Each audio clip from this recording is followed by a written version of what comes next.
This week, it's a little bit of a different kind of episode. Yeah, it is. Nice try. I get you often, more often than not. I do get you. Yeah, but not today. Anyway, I'm not going to give it away what's going on because we give it away at the beginning. Right away. So, it is one of those weird moments where, you're things collide. Yes. And sometimes you just have to do what you have to do. And, but I think still there's things we talk about, a lot of things actually we talk about. Well, here's the thing. I was tore up the week after we watched this film up until we were going to do the episode because I was just I was very torn about doing the episode the way that we did. But I think I think two things now. One thing is that your chair is very squeaky now. Yeah. Also, the second thing is that don't squeak your chair on purpose. Not really squeak. I don't think it's going to pick it up. It's not really. Maybe. We'll see shortly. I guess so. Yeah. And the second thing is that I think it's good that we do episodes like this because what I feel like it shows from us is that we don't compromise our honesty. Yeah. You know what I mean? Well, yeah. We're not mindless yes men. Right. We have rules that we go by. Yeah. For a lot of things. And, we're pretty straightforward with that. That's true. Yeah. But you know why it tears me up? Because I know. I mean, the whole point of doing this is to just bring everything we can out there, get it seen, get it noticed, talk about it, get the lessons and stuff. And, it's to be a spectacular prismatic beam of positivity. That was awesome. Thank you. How long have you been holding that one in? Just for 1 second before I said that. That's usually something that, is like in a bag at your hip. It's like, oh, here's the moment.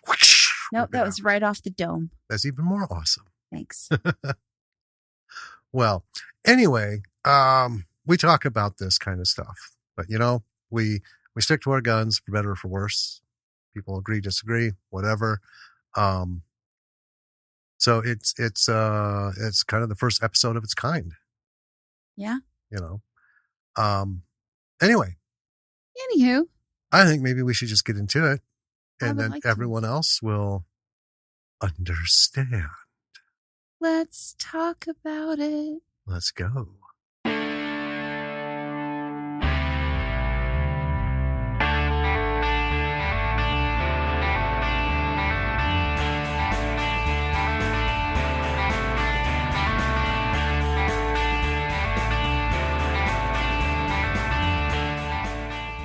Hey there, B-Siders. Welcome to another episode of Bravo for the B-Side. This is Danny. And this is Jim. And you know what, Jim? Yes. The onus of honesty is weighing heavy on me. Do tell. Well, it's an interesting episode, isn't it? It will be.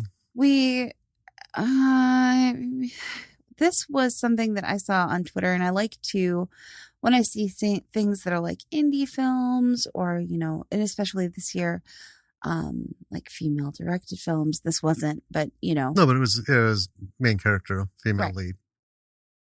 I like to retweet them, give them a little boost. I like the tweets. I try to interact a little bit. And I saw a tweet for this and I retweeted it and I commented, good on you. Yada, yada. We ended up getting an email. Yes. Asking us to talk about this movie. Yes. And this is kind of a first where, I don't know. I don't want to get too far into it because. I don't know. Did we just do it up front or do we? I don't feel good about what's going to happen here. um, yeah, I, I don't feel good about it. that doesn't answer the question though. This is the first time that we have been asked to talk about a movie where we watched part of the movie. Right. And could not watch the rest. Right. So we've had movies we didn't like in the past. We've never had one that someone, well, actually one time we did, but we didn't end up talking about that movie. That is true. But this is the first time. Well, I think we can kind of just bring it all out to the front. Okay. I mean, it's not like it's a surprise. So, for 2022, we are trying to focus on, women in film, either as, main character, female driven story, or director, writer, producer, any role that we want to focus on. That's a primary role. Big roles. Yeah. To say that a woman was in craft services is not going to get you on our list. Because anybody can work craft services, but we're talking about people who are out there where it's the hardest. Well, and invisible roles like producer, writer, director. Right. But even that's still, because, being a woman producer is not easy, because one thing a producer has to be able to do is get people to listen to them. And we talked a couple episodes back about, the penis phone, phoning it on the penis phone. Right. Mm-hmm. A woman could be super smart, sharp, have all of the shit that is needed to be a rock star producer. But if she can't find somebody who can't get past that misogynistic shit of, just not listening to women, she's not going to get the job done. Right? Yeah. Got to be able to talk to people and get them to listen. And it's not anybody. It's not that person. It's not the woman's fault. I had a whole, it's the whole thing, so, but anyway. I had a whole conversation with someone on Twitter about, she said that she had been called feisty at work. She's a producer. I saw that. And because she said that when you're writing a script and you introduce a female character, you should describe her by something other than, her tits or, Yeah. I saw that. Appearance. That's exactly it. So, I mean, we're focusing on women because it's, you feisty. Yeah. What? To be a woman at any level of, I don't want to say importance, but in production, anyone involved in making the movie, and that includes starring in it. Mm-hmm. It's so hard. We've talked endlessly about how it shouldn't be, but it is. But, they're fighting the fight and not giving up and still getting shit done. And that's why we want to focus, because it's a hard gig. It's a hard gig anyway. But then when you have to deal with, right now we're talking about women, but it's, also people of color and just, ethnicities, everyone. There's so many people have to fight against. Yeah. It's ridiculous. So, we want to try and champion things. Now, having said that, we have also set some standards for ourselves on basically just what we're going to tolerate. Yeah. And we're going to go into what notes we did take of the movie, and we're going to talk about stuff. But here's the thing. There was this exact same point. We looked at each other and you said, "How are you feeling?" And I said, "I'm done. I was just going to ask you." I love this because our approach to ending situations that we're uncomfortable with, we have a safe word when we're in social situations that we're uncomfortable with and we want to get out of. Yes.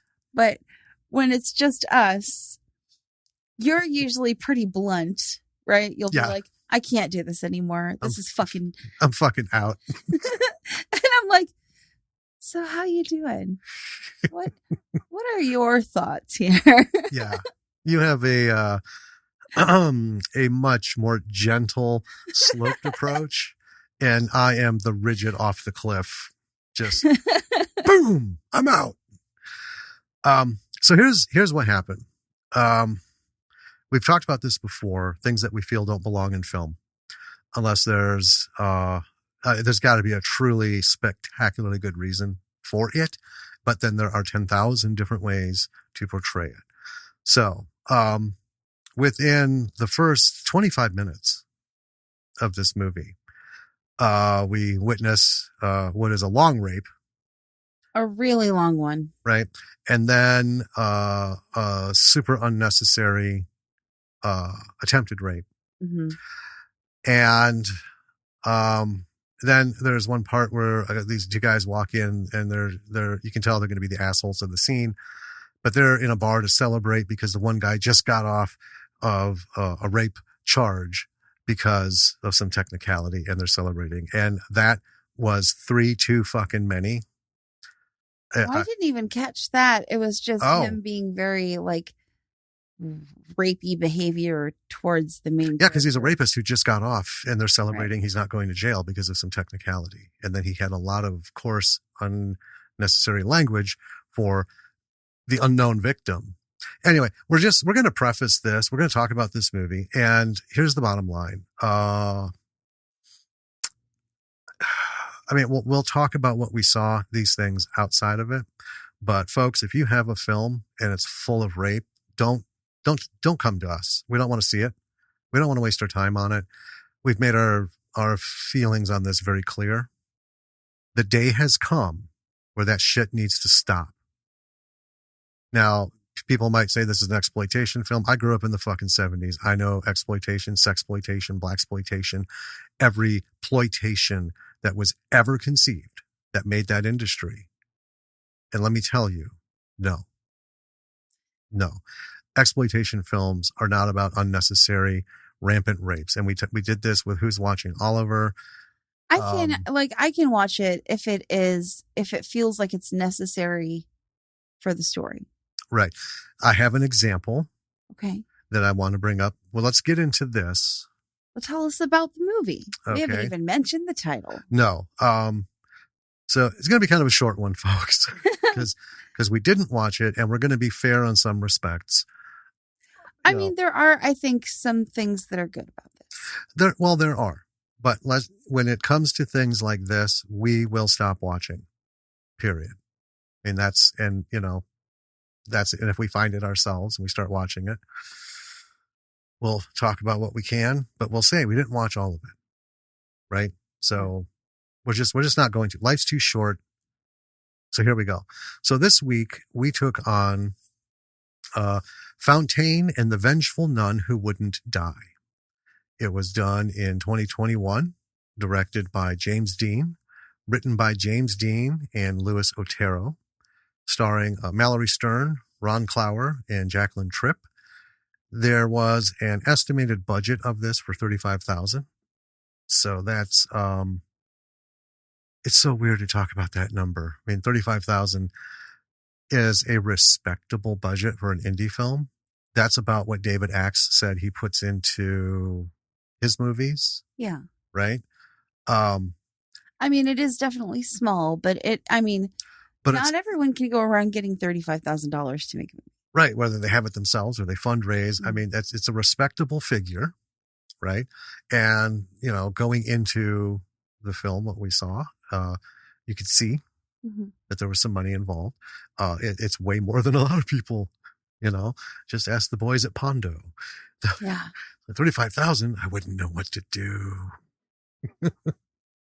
Because it's hard. It's just hard to raise money. I mean, that's just a fact. But people are doing it and doing what they can with it.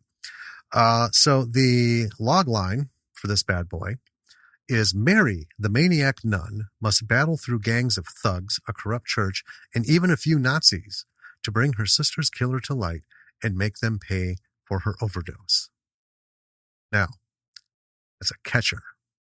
It's a little confusing. Well, it sets you up, right? Sure. I don't know. I wouldn't find it confusing. I mean, she's got to go through thugs, a church, and some Nazis. Bring some killers to light. It intrigued the hell out of me. Sure. I mean, I'm like, oh. this is something. Trailer's fun. The trailer is fun, and that, added on to this. And I honestly, I hooked on the Nazis bit Sure. because, we loved Iron Sky.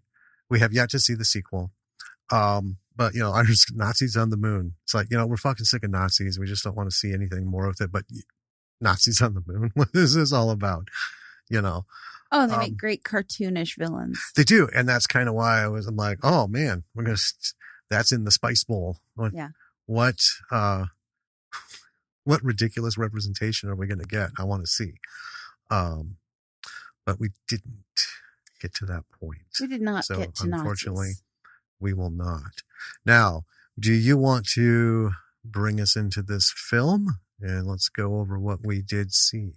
Sure. So, we open on a church. There is an abundance of religious imagery. A lot of it. Right. I was like, oh, okay. And more. And some more. And some more. Okay. Yep, I get it. It's a church. That's okay. We're setting up. There's a priest. He's addressing a couple nuns in the church.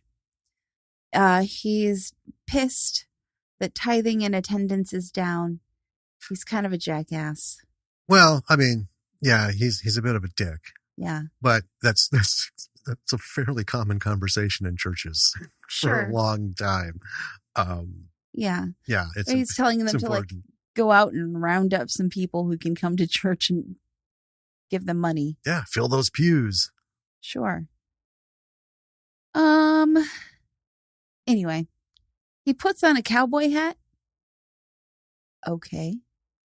And then the nuns are going to go do some community outreach, and he asks one of them to stay behind. Her name is Alice. Right. And then he's chastising her for talking to a delivery boy. Right. And she explains real quick that they've been friends since they were little and haven't seen each other. And yeah. And he's like, that's improper, yada, yada, yada. And he's also creeping on her the whole time he's chastising her. Yeah.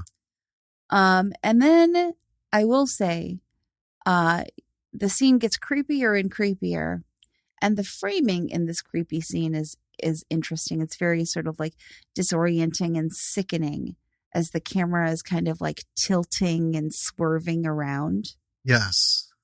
And I liked that a lot. It's a very accurate representation of the emotional and physical discomfort. Yes. On screen and off screen. Yeah. Right. In front of the screen, us and what's going on. Usually something like this would be done with a lot of massive like color shifts and the warbly kind of thing, which I don't think would have fit. It doesn't fit a lot of stuff actually.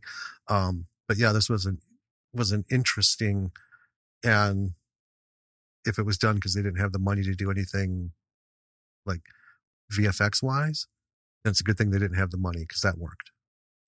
I don't know. I would think it'd be harder to move a camera around like that and keep it as steady as it was. Anyway, I thought that framing was really good.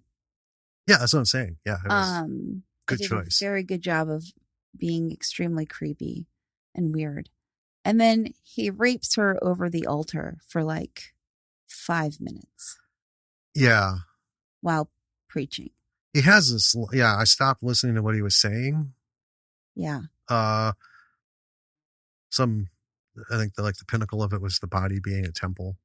It's very uncomfortable, and it goes on for a very long time. Yeah. It could have been like 2 seconds or even, you know what I mean? Yeah. If you're going to do it, and if it's necessary that this happens, it doesn't have to be. Well, here's where we can stop for a second, and let's land on this. Might have been might have been necessary for the story down the road, right? But here's the thing. What you were talking about, the camera work and all that, already set. We knew this was coming. Right. Right. It was in the books. I mean, just the whole setup was uncomfortable enough that, I know what's going to happen next. And then the camera work starts, and you're like, oh no. Yep, we're in it. This did not need to be shown.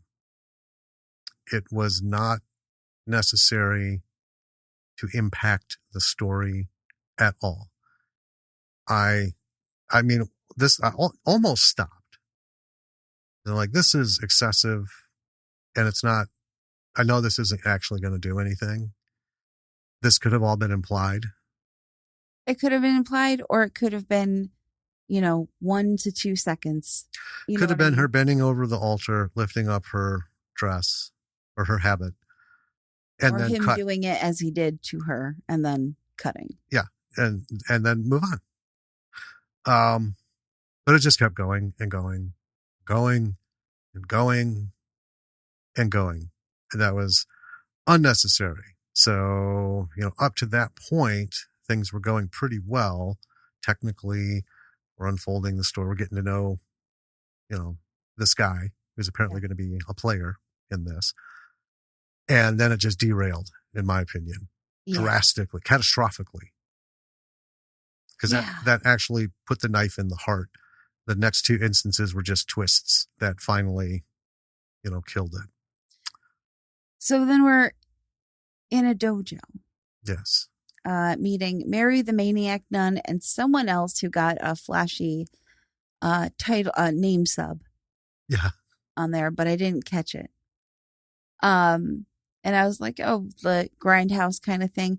But that doesn't really hold up over the first half hour either. It's very like patchwork. Like it's like not committed to the grindhouse deal. Do you know what I mean? Right.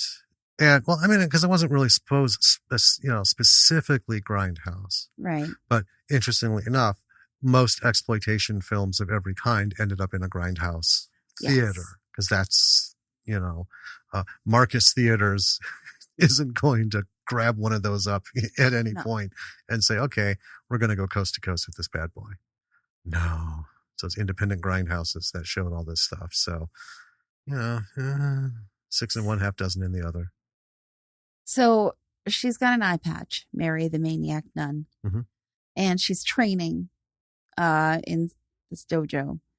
She ends up getting knocked out by her trainer, and we flash back to her in a mental institution. We learn that her sister overdosed. She's being talked at by this therapist because she's not talking back to him at all. Right. And another patient kind of interrupts the therapist talking to her, and then he gets mad and leaves. And I called this other patient Chess Lady because she was just playing chess with herself. Yes. So Chess Lady goes and listens in on the therapist's conversation with another staff member where he's talking about, oh, you can easily fuck this patient because she's unresponsive completely. It'll be like fucking a doll. Yeah. And I was like, oh boy. And then Chess Lady goes and tries to warn Mary about the guy, but Mary doesn't do anything. She doesn't clock it. Yeah. Oh, and then she does go on to say, well, she gives a kind of, it's not like, just watch out for that guy. She gives this whole little exposition kind of thing, which wasn't a bad thing. This is the kind that fits. She's like, you do realize what hospital you're in, right? This is where the church sends you when they want you to disappear. Yeah. So that lays up a lot of stuff, right? So when that was said, I was like, oh, so this isn't like a one-off. This is a recurring issue. And we all know that, in every film like this, there's a place where they send you, where they want you to disappear. So that immediately sets me up to think, oh, there's more to her than just being a bad nun. Right. Right. This is something where they're like, we got to get rid of this shit and quick. So then we see Mary on the ground in a room in a straitjacket, and we hear a bunch of screaming. And next to her on a bed, one of the orderlies is trying to rape Chess Lady. Yeah, I wrote it down as some tubby asshole is climbing on top of the one patient who's now in a straitjacket to have sex with her. Right. Only she's not complying. And then here's what I wrote. If this movie has 2 rapes in the first 5 minutes, I'm out. And then Mary like kicks him. Somehow they have a sword hidden in a grate in their room. I thought that was hilarious. So, she kicks him, and they're basically just kicking him around, Right. trying to keep him off of one to the other. And then Chess Lady is kicking him, and he's trying to grapple with her, while Mary's down on the floor using her face and teeth to undo this screw in a floor vent. Right. And then inside is a fucking samurai sword. Huge. It's like a Michonne sword. It's like a 3-4 foot katana. So she ends up pulling that out in her teeth. They free themselves with the sword. Yeah. And then they decapitate the guy. And I was like, okay, well, I guess technically that wasn't a rape. So. And, I was iffy. So I'm like, there could have been some other ways to go about this, but here's where we are. And, I'm not going to try and armchair quarterback every single thing. Right. Right. But I like, okay, so this was the setup, and it didn't go too far. And this guy was getting boxed around. So I'm okay with that. Yeah. Right. But when they cut his head off, I was like, sweet. Cool. That is an appropriate amount of excessive blood. Yeah, it was pretty good gore. Because in an exploitation film, I mean, it's like a lot of everything, and blood especially. If you have a vengeance-based film in this genre, and you don't have like, Tokyo horror movie level buckets of blood, you're doing it wrong. You're doing it wrong. That's that whole thing we've talked about. If you have to use water and put red food coloring in it to make the blood, do it. Right. Some of the best Japanese horror do, when they do those high PSI blood spurts where it's like 50 gallons being sprayed out at high velocity, that's not actual quality stage blood. One, because that stuff's too goopy. And two, what an incredible waste of money. You just need some dark red colored fluid that you're going to pump, tens of gallons out into the air. And as an audience, we love it. Yeah, we do. Right? So that was sweet. Loved that. So just after his head hits the ground and we see the appropriate amount of blood, alarms are going off. And then Mary bolts up in bed. She's not in the institution. She's got a different color eye patch because in the institution it was white. Right. Now it's black. A nun comes in, gives her a pill, and as the nun walks out, says there's a debriefing in 20 minutes. A little bit later, there's a whole bunch of people at a table. There's other nuns and priests. There's a guy who got his ass kicked in the dojo that she was sparring with before her sensei clocked her. The sensei's there. A couple people who look official, right? But aren't in ecclesiastic clothing. Apparently, they're tracking down someone named Dragon, and then we learn that there's some guy named Leo Fountaine who's like the top drug kingpin in America, and there's like a connection. Something's going on. Well, they show a photo of this Leo Fountaine, and it's the rapey priest, right, from earlier. Sans cowboy hat. Yeah. And then we see Mary and the dojo loser guy. I call him Dojo Loser. I didn't catch his name. So Dojo Loser talking. And we learned that his sister took off from somewhere because the church would not let Mary and his sister see each other for some reason. I wasn't quite getting that. No, I think he was talking about Mary's sister. But she's dead. Well, right. But before she died. Oh, I don't know. I see these couple things kind of, I was wrestling with those in my head. It's a little overly complex. So I didn't catch everything, but Uh, In the meeting, they do mention Sister Alice, who we know was the nun who was, in the beginning, right. who left and may have been the last person to see this Fountaine guy alive. Well, I did put that at the end of, I made some like random notes, she did something the church stepped in on and covered up. And then I just put, it was a lot of pieces of information. Sure. So at this point, I was feeling like, I think this might be a little more complicated than it needs to be. Yeah. Yeah, I don't think plots don't need to be layered. Right. And A good guy and a bad guy. We're not attached to any of these characters enough to like care about the exposition. Right. Well, that's coming up because I've got one more bit here. I don't know if you got more than what I did. But all of this later, they show her walking out of the church building or the dorm because it's a church grounds. Although that scenery in the beginning was a church ground. Sure. So there was a main chapel and there was a bunch of other buildings, which I can only assume are dormitories. Right. So she's walking out with the top half of her habit, but then she's wearing a sexy little short skirt.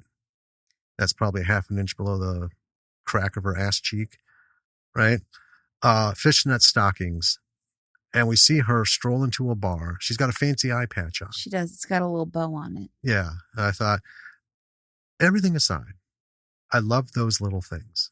I do like those little things. Yeah.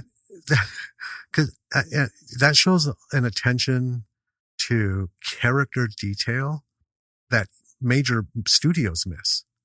Yeah. Right. I'll go way back. Let's go back to the original Road Warrior. Okay. So Mel Gibson, Mad Max, is getting ready to go out into the middle of the night and trek through some past the bad guys and go out to this truck to put gas in it and stuff. Well, he's wearing a leg brace. And so many people miss this, and they've seen it dozens and dozens of times. He's standing and they're giving him some last minute like instructions on what to do. And there's a guy, he's standing like next to a little trench, and there's a guy all of a sudden creeps up with an oil can and starts oiling his brace because it was squeaky. Yeah. When he was walking for all the movie up to this point. Yeah. There's a little oil tap things. Nobody catches that, but I loved that bit because I'm like, that is so inconsequential and funny, but it makes perfect sense. Yeah. So yeah, I love when, if you got an eye patch, you're going to get all decked out. Why wouldn't you? Or a fancy one. Do a little something. So I did really like that. Another thing I kind of enjoyed was when she's at the bar, she pulls out this big cross, right? And then she starts messing with it like it's some sort of secret thing. All she ends up doing is like in the main section, she pulls it back. It's a joint box. Yeah, it's a paraphernalia box. It's full of rolled joints. So she blazes up in the bar as she waits for her drink. Mm-hmm. Now, this is where I stopped because this is right when the guys walked in. It's funny. I said, here's what I wrote. Okay. She has a cross-shaped paraphernalia box with a joint in it that she lights up in the bar. And then I wrote, it's moving pretty slowly at this point. And that is all of my notes. So that's when there's a lot of talk by the bartender. God, there's so much. Yeah. And it's just going back and forth. So anyway, these two guys walk in and just, I wasn't going to write two guys walk in because I wanted to make sure it's part of what's going on.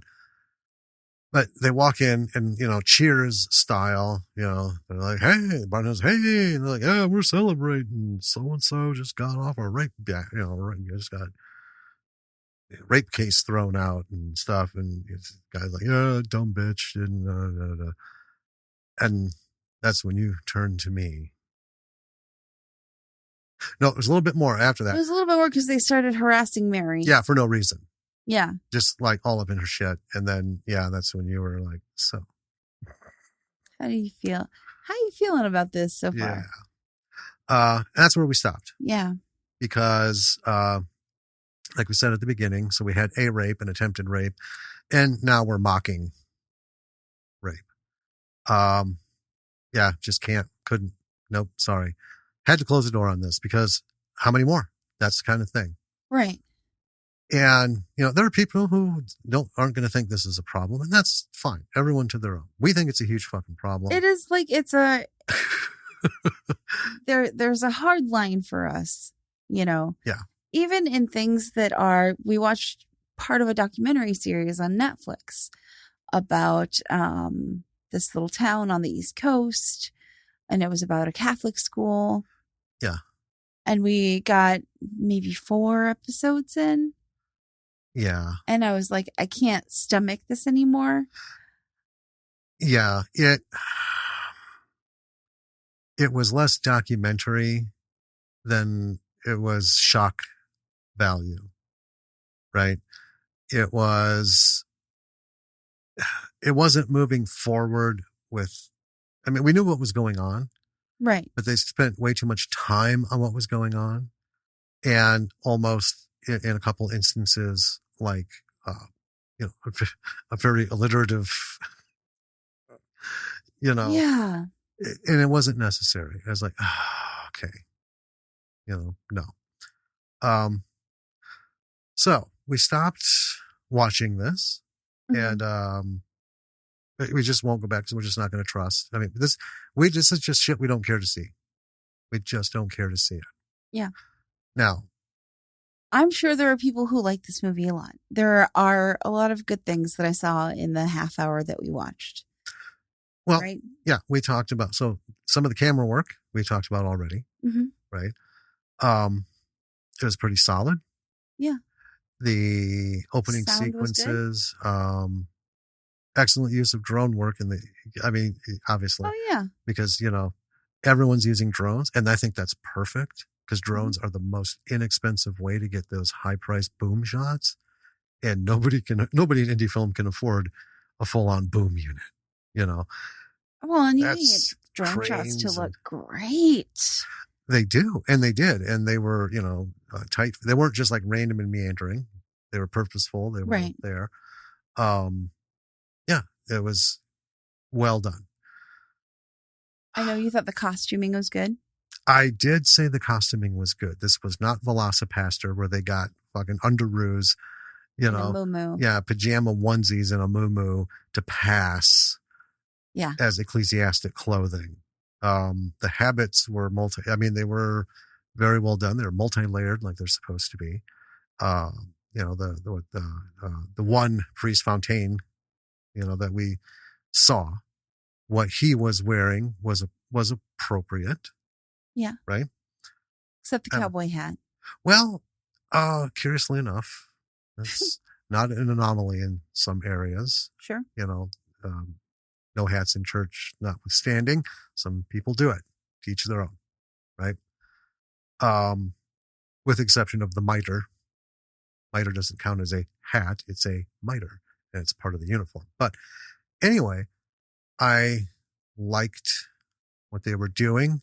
The altar area and everything looked appropriate. The pews looked appropriate. It didn't look like they found an abandoned building and just pretended it was a church. Well, I'm talking about Velocipaster. Right. Yeah. Every time you look, it's like, what fucking kind of room are you in? I've been in many churches in various places in the world, and this looks like some sort of factory office where, it's all glass where you can see the workers, and just, what the hell kind of place is this?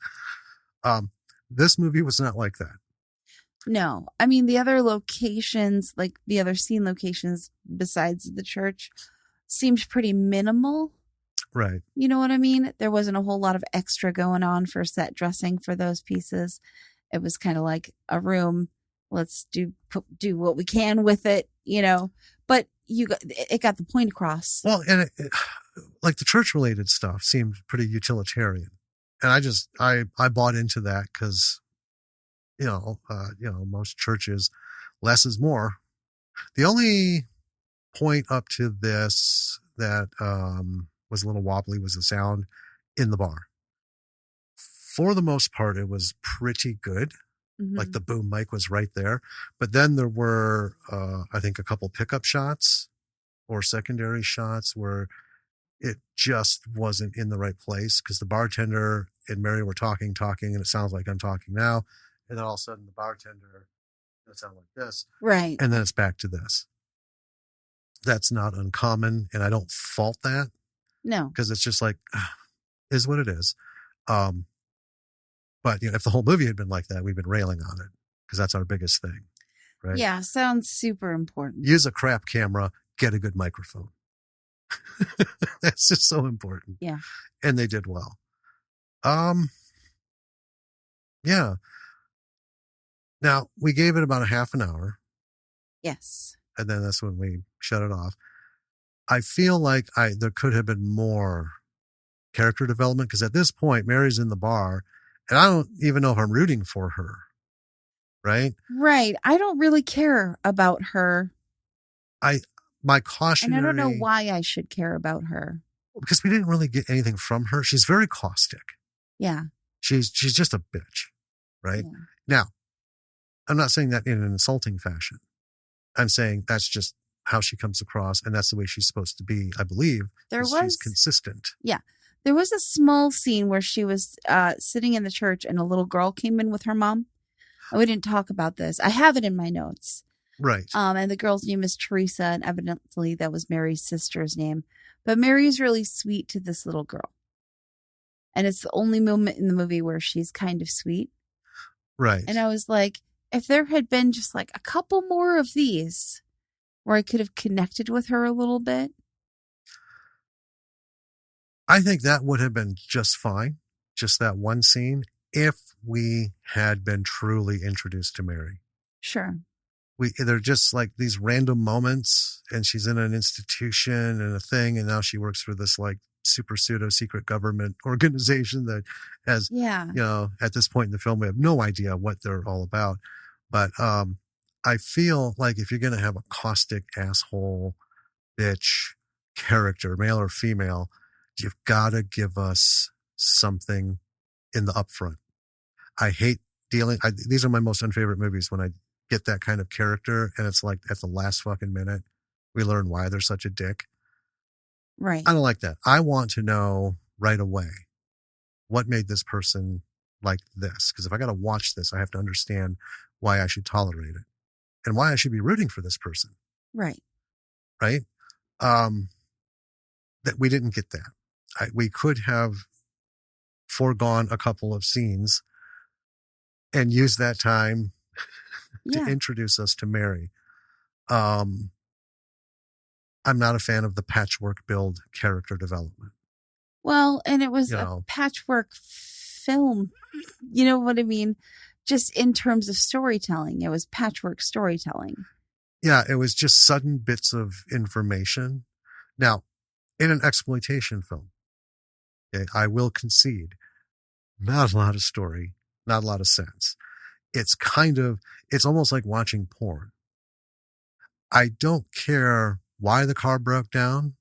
I don't care how the car broke down. That's what people are thinking. They're like, let's just get to what this movie's about. Right. It's the same with exploitation. I truly don't give a shit why they're doing it. Let's just get to it.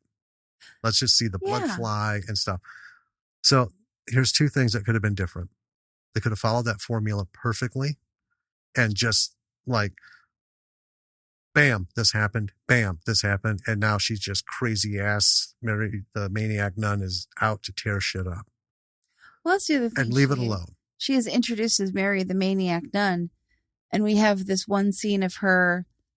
I mean, I don't feel like it's very maniac of her to, decapitate the guy who was trying to rape the patient. Yeah. I don't see why she's a maniac. Right. I don't see her being a maniac. So that leads the other way, right?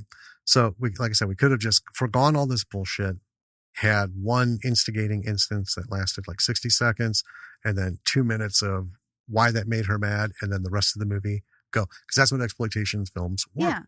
Right? Whatever it was, it's just let's set it up and let's go. Bam. Now, today, that stuff doesn't really fly because everyone has expectations that if you're going to ask me for 2 hours of my time, give me something. Right? And the normal formulas from back then for a lot of these films don't quite work. They don't gel with people. They want a Mhm. little more. So give me the setup. But here's the thing. Don't throw so much, Yeah. right? I would have spent the first half hour, I would have done this completely differently. I would have had the inciting instance, or the inciting action. I would have had her journey for at least 15 minutes on what shifted her and bounced her off the walls, bing, bang, like, Well, here's what I would have done. I would have met her sister I would have got that straight. and seen what fucking happened. Mm-hmm. And then it doesn't matter that Mary's caustic and bitchy and irreverent, right? Yeah, well, that would have been actually the perfect open. And I would have done it with all this shit going on. And then I would have had it crossfade into Mary sitting in that chair, like when we first saw her, Mhm. wearing her eye patch. Mhm. And then, as that sound fades out and the crossfade gets stronger on her, then we hear the doctor's voice trying to talk to her and stuff. So we've seen what happened. We don't need to see the aftermath, Right. right? We could even like start fading in the midst of what's happening, leave the rest to the imagination. And then we're crossing in. So we know now, oh, that fucked her up. Look, she's just not in it. Yeah. And she lost an eye. Let's see how that happened. And that can wait till towards the end too. Yeah. That'd be fine. But that would have given us something to her, and we would have been anchored on her at that moment in the hospital. Mm-hmm. And from that point, if it went on like it did just now, I would have felt so much more connected to her, other than she's the badass protagonist who apparently has, a chip on her shoulder. Yeah. And I mean, instead of what we got at the beginning, which was the, Fountaine and this random fucking nun that doesn't have anything to do with anything. That we know of. And it's pointless. It could have come up later. But the way that it was done, I don't care if it did come up later. Right.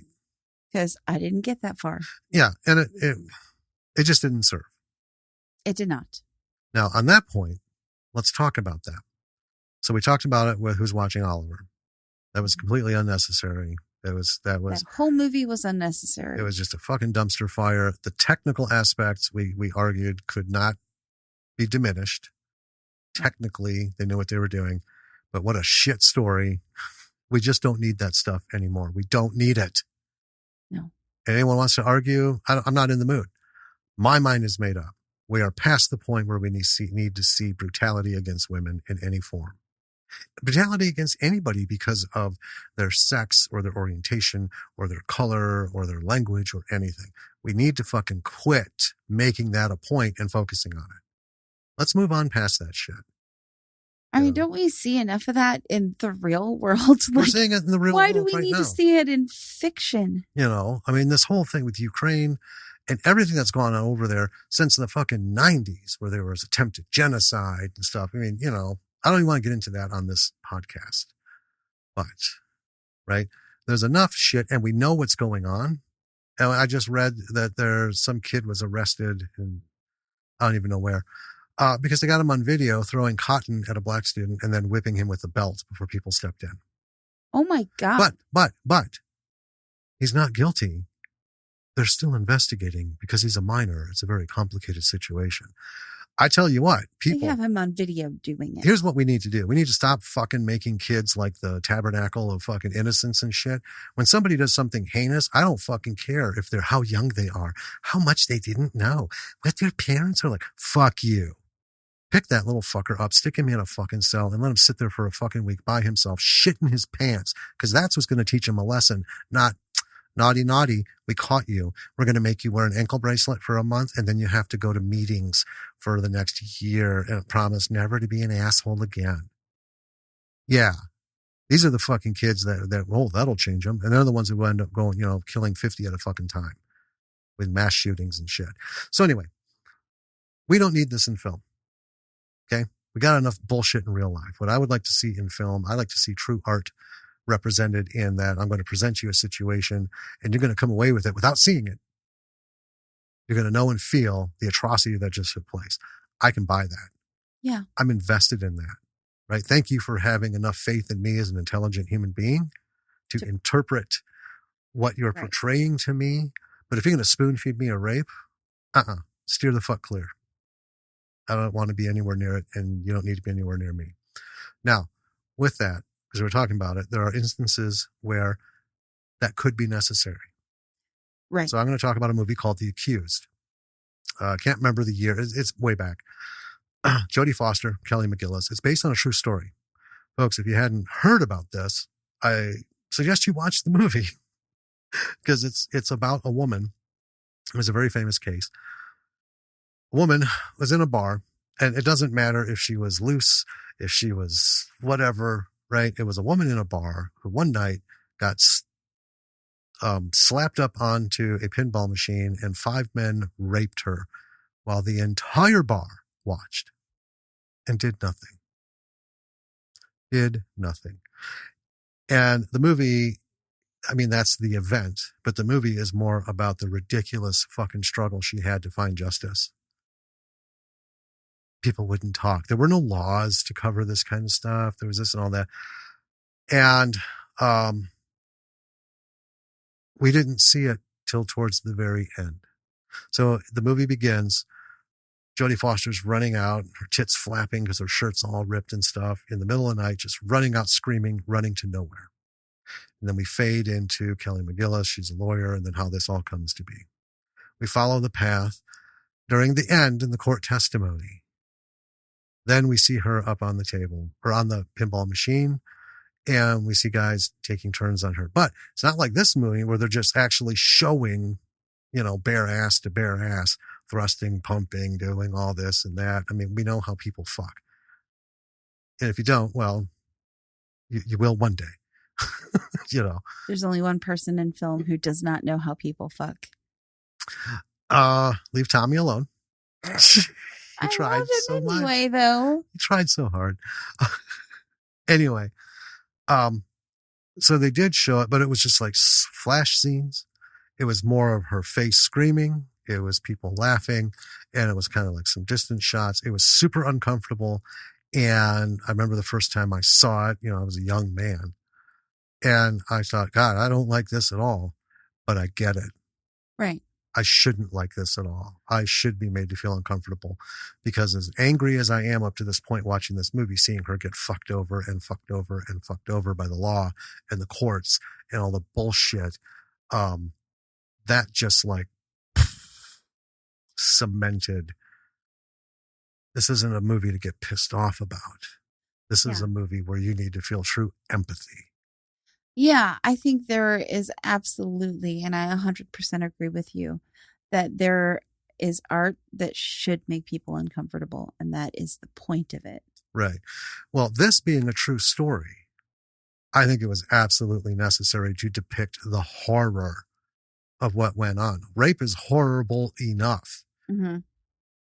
But to be in the middle of a bar, surrounded by people, actively watching, passively standing by, doing nothing, before, during, or after, we need to see that to understand. Because if you tell me that, I would have had a hard time trying to comprehend. Right. How does that? I still have a hard time. We still hear stories about like some guy beat some guy to death in an alley in New York, and 25 people watched. How does that fucking happen? Right. Right? I can't fully visualize it. It's so repugnant and reprehensible. I just can't. Now, if they were to do a movie based on this, absolutely. Because I want to feel uncomfortable. I want to feel angry. I want to feel sad. I want to be crying. I want to be gritting my teeth. I want to be put there in as much as I can be, because I think it's important to understand the truth of what happened. Now, in a full fiction, that level of depth isn't needed. I don't feel, because for what? It's one thing to tell a story that's, based on truth or, reality. It's another thing to tell a story that's got the highs and lows, Right. And we've seen plenty of movies that have made us cry, made us angry, made us frustrated, full fictions. And I don't think that anyone overdid anything. They reached those moments and they kind of let them go. It wasn't like, let's exacerbate the situation now with 15 more minutes of nonsense. Yeah, it is. So The Accused is one of those films where I think it was necessary. I've said that before when we were talking about who's watching Oliver and some other stuff. Sometimes you have to show the situation, but they also didn't spend 25 minutes of people taking turns on her straight from beginning to end. Right. Right? That wouldn't have done anything. I mean, here's the other thing. I maybe there are people in the world who this doesn't bother as much as it bothers us, right? And that's fine. Those are, Probably, whatever. most likely. But especially in the world of today, and this is a new film. This came out in 2021. Yeah. There was no warning at all in the logline, in the trailer, in anything about this film that let us know this was going to happen. Right. There are so many women and men with psychological trauma, right? Mm-hmm. From events like this, that it is at the very fucking least a courtesy, right? To have some kind of warning. It is. And I mean, that should be, here's my thing, right? If you are afraid to or can't put it in the log line, then you made a major fucking mistake putting it in the movie. Yeah. And that's what a lot of it comes down to is, distributors and stuff be like, oh, you don't want to put that up there. You don't want to put that up there. Well, then you shouldn't have had it in the film. Yeah. Right. And yeah, I just, again, to reiterate and kind of take it one step further, I am just so sick of sexual violence in films as just and this wasn't even like a motivator. This was just, there was no reason. I can write a villain that will make you feel so icky and disgusted and so uncomfortable watching them on screen in a way that they do virtually nothing. There are so many cues to the human nature that you can bang, little highlight there, little highlight there, little highlight there, just in the motions that they're doing, what they're doing. Everyone thinks, well, he's cutting open a body. That doesn't fucking bug me. There are millions of people making their fucking money off because they're doing autopsies. There are so many times when we play D&D and we introduce like a minor big bad or a big bad, right? And it's the first time the players have, encountered this character, and you are now describing him, and everyone's like, I hate them. Yeah. 2 sentences in. Yep. I hate them so much. Yes. And just the little details, like you walk in, there's bodies dismembered and stuff and this and that, but then I'll pick like one person in the room is doing a specific thing that doesn't actually have to do with the actual like mutilation or whatever.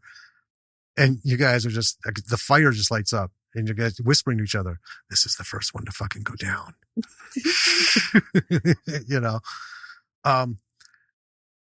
And I always wonder, I know I'm coming back around, don't worry, but I've always wondered, are people's inability to write bad villains, in such an impactful way, is that tied to their lack of experiences in life?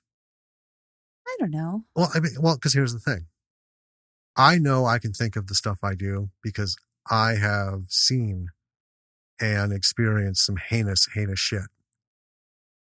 I have seen the low levels of humanity. I have seen what, horror movies. That's why horror movies don't bug me. Yeah, I have a thing about eyes. I fucking hate eyes, horror movie or real life. Right? Shit doesn't impact me the way a lot of filmmakers would like it to. But then I see some now and again, and I just feel like that fucking person knows something. They've seen something. Sure. They've been around something. They know.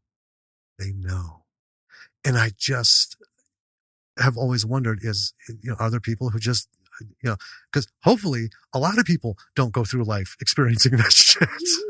Right.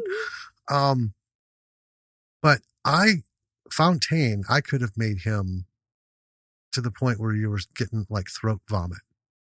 Right. Yeah. The way he's shown here, he's just kind of like, he's any douchey guy.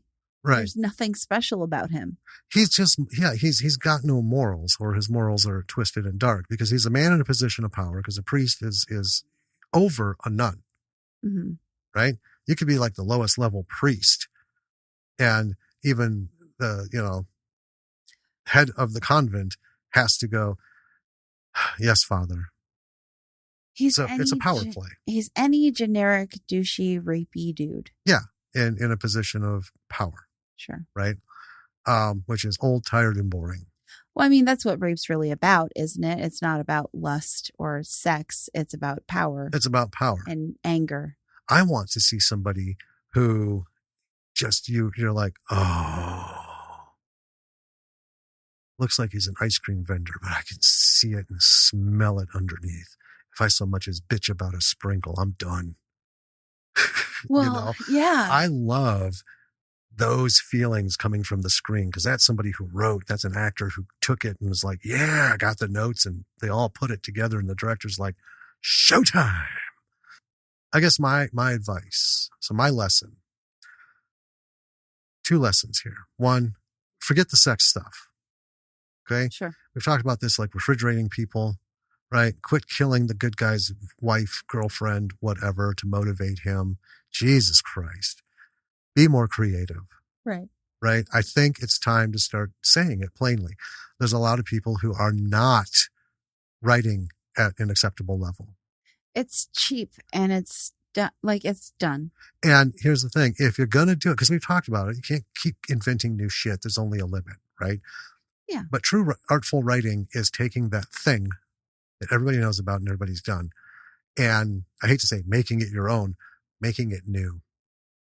Yeah. Making it new, add something to it. All right. So we've got this, just bitchy, supposedly badass nun who's apparently, the church is okay with her going out fucking shit up and going out with her fuck me panties on. And, they said something on him when she bent over. They said, Jesus is watching. Oh, okay. Well, they're still, they got glitter and everything and her little whatever. We know that's what she was dressed up for. But what about her? That's not enough, right? The little boat on the eye patch, okay? That was a major kudos for that. That was a major step, something so stupidly simple. Yeah. That brought the character out more than the attitude, the foul language, smoking a joint, having it out with the bartender, start, getting into it with these guys and not taking their shit. Get all that. It's fun. It's respectful, right? Fine, yeah. Cool. But that prettied up eye patch was killer. And I don't think a lot of people are really going to give that the level of recognition it deserves. Right. That's a huge thing. That would show a producer who's like, okay, someone talked me into reading this fucking script. Let's see. And you'd have to have it in the action lines, right? This isn't shit you can think up on the day. This is, as a writer, you need to do this. They see something like that. Bam. Wow. They're getting meta with this bullshit. They're not just came indoors, sat down, picked up this, boom, oh, gotta have that little detail there. It's kind of cool. Yeah. Yeah. It's the little things. Here's my lesson. Give it over. How you tell your story is equally as important as your story itself. Yes. Because, anyone can pick up and, like they say in Alice in Wonderland, start at the beginning, right? Yeah. Then go to the middle, continue until you get to the end. It isn't as simple as that, right? Right. Because not every story needs to be told in chronological order. Not every story needs to be told in a mishmash crazy order. It depends upon the story, and it depends, like, the message of your story gets across in the way that you tell it. And if you're telling it incorrectly, or if you're telling it in a way that the audience can't connect with it, then your story doesn't matter. Right. And we have seen instances where the story, we had to desperately like cling Yeah. and reach, not because the story was bad, but we could tell this is a good story. If it weren't for the movie, Yeah. this would have been excellent on paper. Well, But yeah. but the movie, the directing was so bad that it just detracted from it. And there were so many moments where there was no story. Mm-hmm. You know, there was just clearly this was a creative choice that didn't work. We've seen those where it's like, man, this fucking story would have been good on paper or as like a podcast. Yeah. Right. But very few fresh new writers really think about how to tell the story. Right. You know, one of the projects that we're working on, that's where we're currently, you know, grinding our gears a lot, is in figuring out how do we tell the story? Where do we start? Mm-hmm. Where do we end? So, yeah, what do we want to do? You know, this is a story with a beginning, a middle, and an end. Mm-hmm. And it already exists. We'll say that. Right.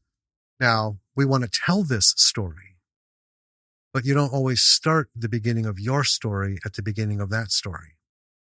Right. Right. So it's like, well, where do we begin to bring people in? How far do we go?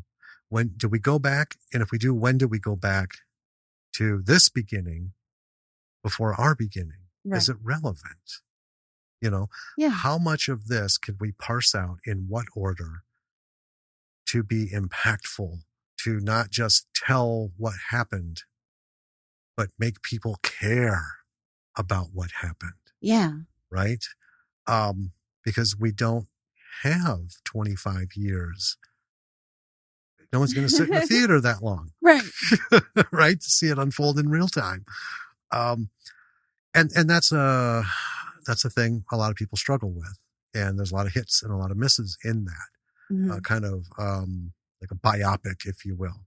You know, like The Accused. There was a lot of stuff that happened that wasn't in the film. You know, how much of the court stuff, how much of the legal shit do we put in? How much of this trouble, how much of that trouble? Because it all comes down to economy of time. Mm-hmm. You have 90 minutes, 120 minutes. You have to get from beginning, middle, end, and you have to condense this whole story into it. That's why a lot of people get upset when like famous people have movies made about them, you know, biopics and stuff. It's like you skip this whole thing. Okay, but he died at 99, right? And started his career at 7. So we had to pick and choose. Right. Right. But what's the story you want to tell within the story itself? Right. And that's what we are struggling with. And I think a lot of new writers don't quite get that. Right. They think of a beginning, a middle, and an end and go for it. And that satisfies the criteria of a story, right? You have to have a beginning, a middle, and an end. Mm-hmm. Done. Cha-ching. But there's just so much more to it. Yeah. I'm trying to think. There are so many examples of like stories where the story itself was like, okay, but it was beautifully told. Like The Fountain, I think is a really good movie. I love The Fountain. So many people hate The Fountain. I love it. Because the story itself, to me, is very simple, right? But the way in which it was told was just absolutely stunning. Yeah. I love Aronofsky's. I do love his stuff. Like it's almost like he grew up thinking, if anyone, even before he got into film, if anyone wants to be involved with me or anything I do and wants to stay grounded in reality, fuck them. Right? Yeah. Because I know he's gonna strap me to that fucking seat, put everything into my brain and just start wiggling shit around, no matter what the movie is about. And I love it. Yeah. Because I do walk out of his films just like, I got to do me some thinking. Yes. For a good while. I won't even go back and see this movie again. And that's the thing. I've seen all of his films more than once, never more than once in the theater. Sure. So I'm like, if this is still in the theater, then it's still too soon for me to go see it. Yeah. I'm not done thinking. You know, I just wanted to be sure of the title because I always fuck this title up. The Life of David Gale. Oh, sure. right? Now, has Kevin Spacey in it, and we've all canceled Kevin Spacey, but here's the thing, you can't deny that fucking movie was fan-fucking-tastic. Yeah. Kate Winslet, Laura Linney, all of the people involved in this movie did such a great job. Alan Parker knocked this out of the fucking park because I never once felt lost. I never once felt agitated. Right. Because when there's flashbacks, this thing jumped all over the fucking place. And I loved how it was one of those that masterfully at the end, all these loose ends were so quickly, tightly, perfectly woven together. Mm-hmm. And you didn't walk away going, oh, what? You had just enough time to go, fucking A. Fucking A. Right. Oh, yeah. And then bam, it's over. And you're like, that was fucking good. That is some clever shit. Yeah. You know? Yeah. It's tricky doing that. Because we watched a lot of movies where we're like, I'm so bored. And we'll just sit and like have a little conversation while what's boring us in the film is going on. It's like, well, when they're done with this bullshit, because at this point, I don't think there's anything real here. It's just, hey, look at us. We can go back in time. Then they snap back to whatever. And we're like, okay, shh. I mean, like Pride and Prejudice, it is a chronologically told story. Yes. But it is one of the most beautifully told stories, in my opinion.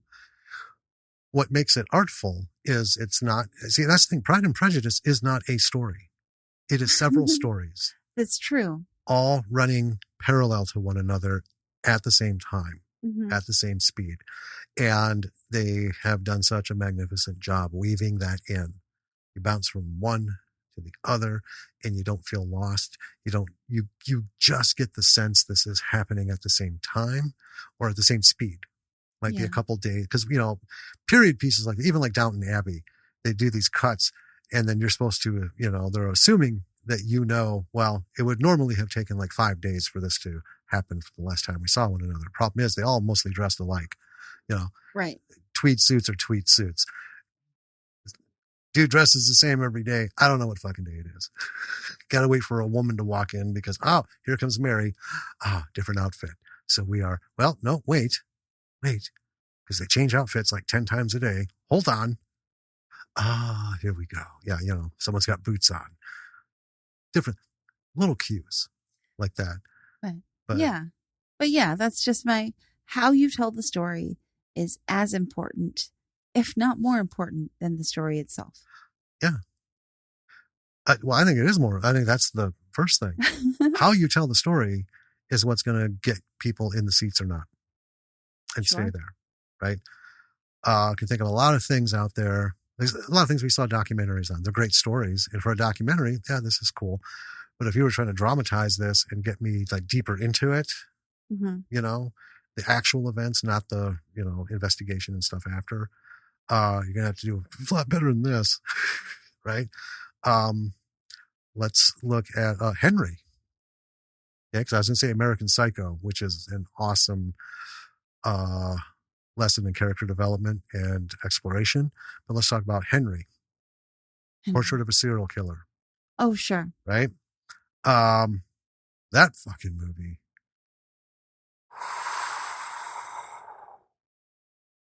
Damn.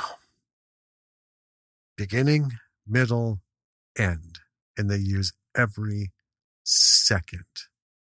Make you feel uncomfortable. The more you know about this fucking guy, the more uncomfortable you are. And every time I watch it, and I've dozens and dozens of times, I still think, do I want to know more? I don't know that I think we should stop now. I don't want to know more. I don't need to know more. Stop. But that's one of those things that, you're just like, oh, this is a sick motherfucker. And in there he does a bunch of heinous shit. Yeah. But you just get it. Michael Rooker. Baby Michael Rooker. Baby Michael Rooker. Yeah. I know. That also makes me think of one of my other favorite movies about psychotic people is The Good Son. Jesus Christ, yes. And it's even creepy. Oh, Oh man, that is one of the creepiest fucking movies. yeah. You know, I mean, so there are some examples, you know, Yeah. rewind, replay those titles, go back and look at those folks. Uh, whether it's writing, directing, you know, producing, whatever, you know, a lot of indie folks are all of the above. But whatever role, I think indie community would be better served by actually, let's move forward. You know, let's not use this dated, nasty ass, unwelcome bullshit. You know, violence against women just for the sake of, you know, creeping out the Shock value. audience. Yeah. Or, you know, adding a, a feather of, you know, he's not a cool dude into some bad guy's cap. It's tired, unimaginative. There are other ways to be edgy. There are so many other ways to be edgy. Yeah. You know, and if you can't think of them, this is where I recommend you go back and look at some of these movies. You know what? Pick up some true crime books. If you haven't lived seeing this heinous shit that has gone on in the world, pick up some actual books about it. Not Agatha Christie. I mean true crime novels. You know, Patton Oswalt's wife was one of the most fantastic portrayers of true crime. Yeah. I mean, not documentary style, but I mean just that is what it's about. But also didn't skip the important things. If you're going to read about true crime, you're going to learn the nitty gritty of shit, right? I don't know. Maybe that doesn't have anything to do with anything. I just feel like a lot of people, thankfully, don't know what all this is about, and they just don't know what else to conceptualize other than what's already out there. Right. You know, you need a guy to look really bad and want the audience to hate him. Well, have him rape a woman. That's not an answer. If that's the answer you get, then that person is not teaching you anything. Right. Right? There are other ways. And there are ways to do it, like I said, without them actually doing anything. Yeah. As a writer, when you're writing a script, it's not like a book where you can take 10 pages and describe the character. But as a writer, in those action lines, you can put those visual cues in there that will make people so fucking uncomfortable. That creepy camera work. Right? And that's where the actor takes that and makes it come to life. And the director, you know, when he's got skill, will be like, okay, so this is who he is, and this is how he's going to show him, and this is how I'm going to capture it. I'm going to layer this club sandwich. Yeah. Right? And I'm going to bring the creep. Those camera angles at the beginning before the unnecessary rape. Awesome. Awesome. And I think it would have been better to leave it at that. Because sudden transition. Yeah. That's also uncomfortable. Yes. Like, I know what happened. You know. All right. I think we've railed on this. Yeah. So to be fair, technical aspects of the film up to this point we stopped watching it were good. Yeah. Could have been even better, but you know, Bravo for the B-side needs to take a hard line. And that was what I was saying about the onus of honesty on us. We can't gush about movies that we don't like, you know. I mean, we're real about what we like and what we don't like and what we feel like is useful and what we feel like is not useful. And we're not going to change that, you know? No. To not hurt people's feelings. But, you know, there are lessons here. There is good here to be learned from. I think there is. And if you can get past the bits that we just weren't interested in, the rest of this film, there's a remaining hour. It's like 90 minutes. Actually, it's 2 hours. Or no, that's David. Yeah, hour and 25 minutes. So there was about an hour left to go. And from the trailer, a lot of cool stuff, you know, probably happened. Right. We're just not going to celebrate it because, you know, this is our year to recognize women. And in this case, the best way we can do that is to say, nope, sorry. 3 times in 25 minutes. That's too fucking much. Yeah. 1 was too much. This was just, it was unbearable for us. So that's where we're going to leave this. And with that, you should go check out our website. www. lordsofmisruleproductions.com. I was wondering if you're going to chide me for doing the www. Everything's there. Everything's there. We got a merch store. We got a blog. We got links to where you can find our podcasts. All the stuff. Patreon. Everything. You know, it's all there. Links to BF McGillicuddy, which will, fingers crossed, in a couple weeks, be coming back regularly. I'm at the very end of this odyssey as we record this. Mm-hmm. And in a couple of days, we'll know if the odyssey is over or if it's going to continue for another week. At which point we'll be able to switch back to weekly podcasts. I do miss sitting behind the microphone. I'm kind of bummed that our first movie coverage, because we did the interview. Did a bunch of interviews. Yeah. Yeah. You know, but it is what it is. So, it is. And we've got a fun one lined up for next time. Yes, we do. So, yes, we do. All right. B-siders. Take it with a grain of salt. Do the best you can with it. We hope that if you're creative, you're going to make an effort and, this has some sort of impact. If you're just an observer, well, I hope you don't have to see what you don't like to see. Yeah. I guess. But that's pretty much it. Yeah.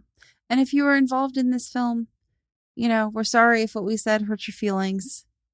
I mean, we're not. But we'd still, if you want to talk to us after this, we'd still be happy to. I mean, we would still, because,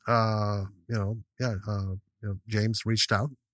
Yeah. And I'm cool with that, but, we're not crapping on it. We just can't go further with it. It's not our thing, man. But anyway. Until next time.